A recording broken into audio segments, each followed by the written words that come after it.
exposing them to communities and to experiences of that sort are very valuable, and I agree with you. We have time for one more, okay. Sure. And one more over there also. Yes.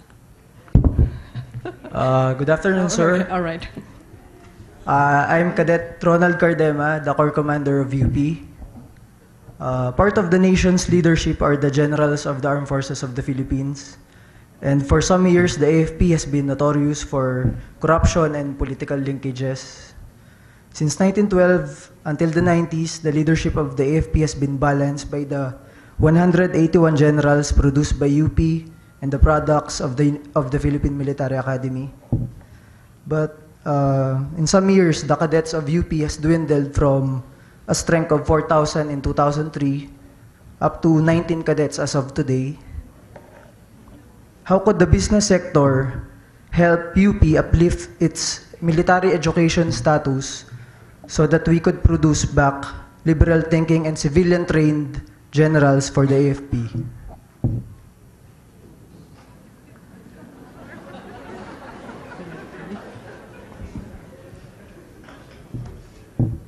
You know, I have to admit, I don't know. I really don't know, but I would be very happy to sit down with you and talk about it to see if you have some ideas yourself on what you think we can do.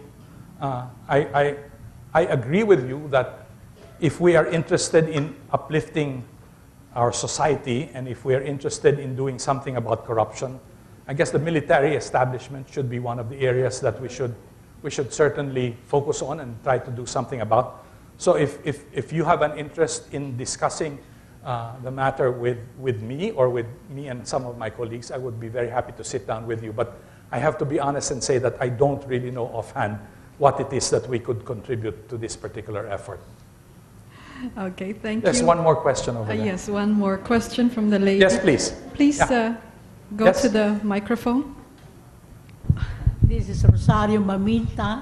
After all, our emphasis now is on education. A retired professor of the College of Education. We would like to go beyond or above the classroom teacher.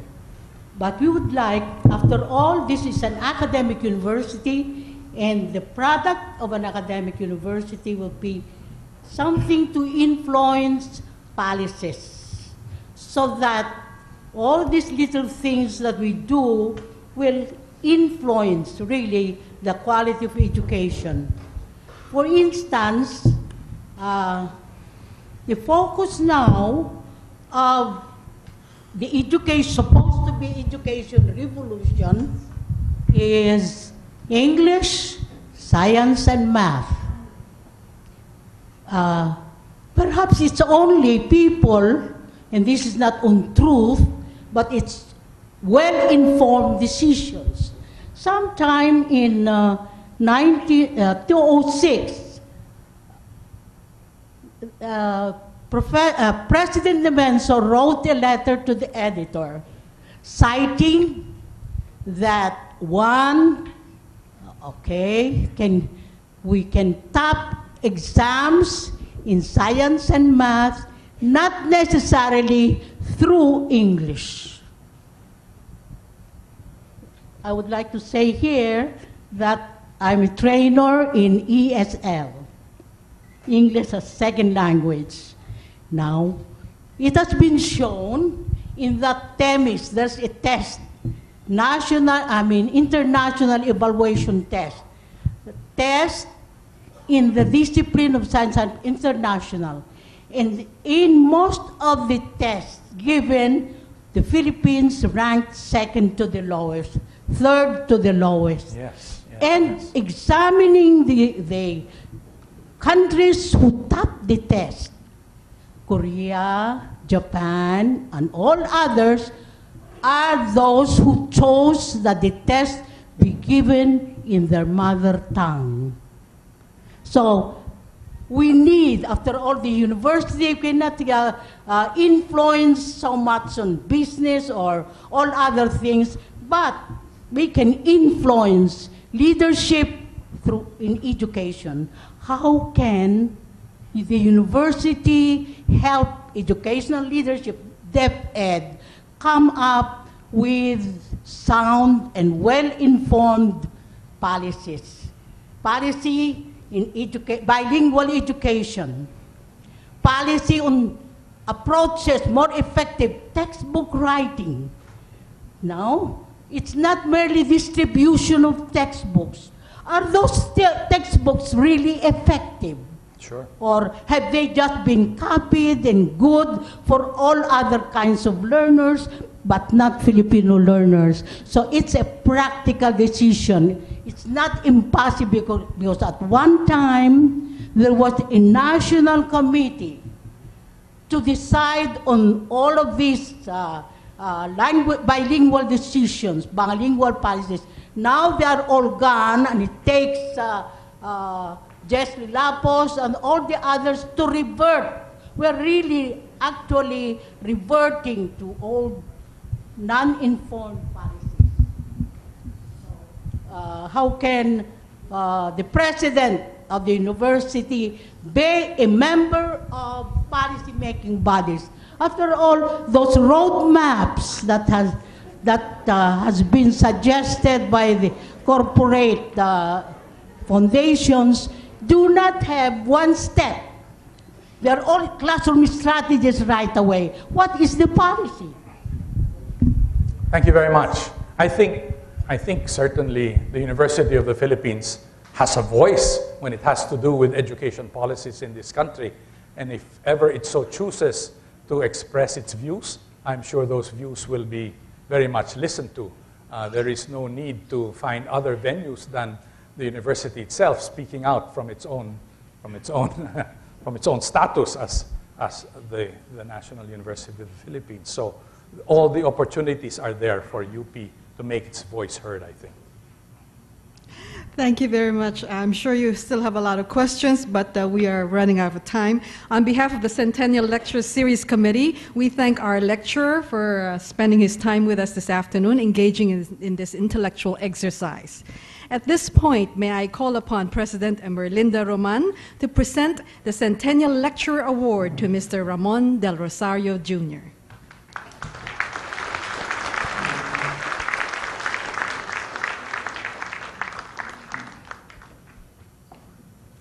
I'd like to thank Mr. Ramon del Rosario Jr. for that very, very interesting lecture, one of the best that I have heard among the 11 that have so far been delivered.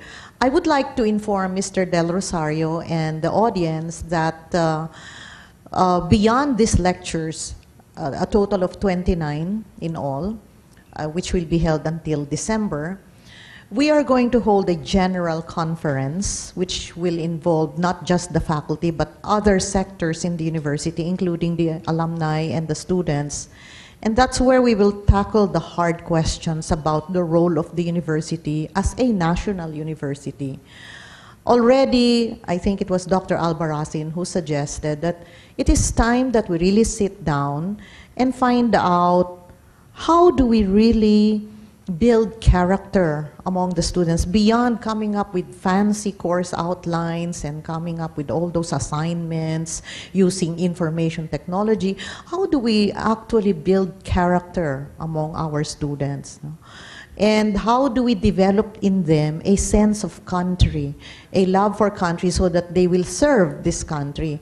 These are very difficult questions, and these are questions that cannot be answered by, as I said, by, complete course outlines and giving, exams. So these are the hard questions that we will tackle as one big community of scholars. The university has grown so big. We used to be just one community of scholars. Now we are several communities of scholars. And sadly, these communities do not communicate regularly with one another. And maybe that is the reason why we do not come across as a big force at this time. So there are many things that we have to do for the next century, and we are going to take off from all the lectures that will be delivered, all the 29 lectures that have been and will be delivered, because we would not want to just say that, hey, we had a centennial lecture series and then that's it. we have to be able to use these lectures so that we will know where our weaknesses are and fill in the gaps and come up with a blueprint for the next century of UP.